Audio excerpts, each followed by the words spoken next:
একটা মানুষ কাটাকাট করতে এবার থেকে এলো, আমি তার নাম বলছি না, যে কারণে আমার নামেই বলি, কার্তিক ঢালি, আমার নাম ধরে বলি, কার নাম বলবো না। সে কাটাকাট করতে এলো, এখানে এসে বিডিও অফিসে ভোটার লিস্টে নাম তুললো, নাম তুলে ঢালি থেকে এফিডেভিট করে রায় হলো। রায় হওয়ার পরে আমি একদিন রাইটার তুলে গিয়ে তারপরে চাকরি ক্ষেত্রে যেটা কাজ করে চলে গেছে। আমি একদিন রাইটার তুলে গিয়ে দেখি তার গলায় কইটে রায় ব্রাহ্মণ হয়ে গেছে, ঢালি ব্রাহ্মণ হয়ে গেছে। আমি তো দেখে তো হায় জগৎ, কোথায় আমরা বাস করছি? তার পিছনে কে আছে?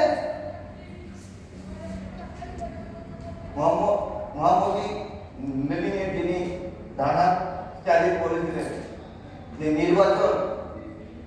নির্বাচকরা নির্ণায়ক নয়, নির্বাচকের নির্ণায়ক যারা ভোট দেয় তারা নির্ণায়ক।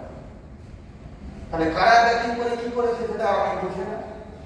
আমি একজন ওসি ইলেকশন হিসাবে কি করিনি, ভোটের নাম তোলা থেকে AR থেকে শুরু করে অবজারভারদের সঙ্গে অ্যাসিস্ট করা থেকে শুরু করে সেক্টর অফিসার থেকে শুরু করে কাউন্টিং এজেন্ট থেকে শুরু করে কাউন্টিং সুপারভাইজার থেকে শুরু করে সমস্ত কাজ বিচার করে দেখেছি যে এই জগতে সবকিছু সুন্দর আর মোলায়েম। তো যাতে করে সুন্দর এবং মোলায়েম হয় তার জন্য আমার মাস্টাররা শিক্ষা দেন। তাহলে আপনাদের বলবো, মানুষ বড় কষ্টে আছে, মানুষের পাশে দাঁড়ান। অনেক কিছু বলার আছে, কিন্তু এটা মঞ্চটা সেটা নয়। কোনোদিন সময় করে বলবো।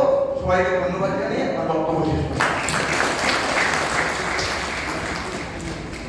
প্রণাম জানাই কার্তিক বাবুকে।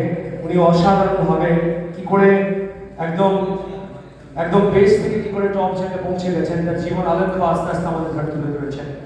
ওনার কথা শুনতে শুনতে একটা কথাই বলা হয়, মনে করে যেতে পারে যে